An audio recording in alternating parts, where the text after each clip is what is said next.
देख हालात हमरो आके करीब से, आज बुझाइल प्यार मिलेला नसीब से।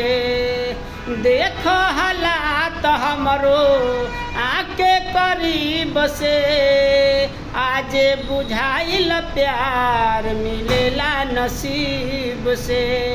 का बताई यही धन से, बस इतने करिए राम जी, दिल लागे नयब के और से। कैसन तो कदीर हमार लिखल विधाता, पवन के सारी से ना दुख देखल जाता। कैसन तो कदीर हमार लिखल विधाता, पवन के सारी से ना दुख देखल जाता। का बताई यही धन से, बस तने करिए राम जी, दिल लागे नयब के और से।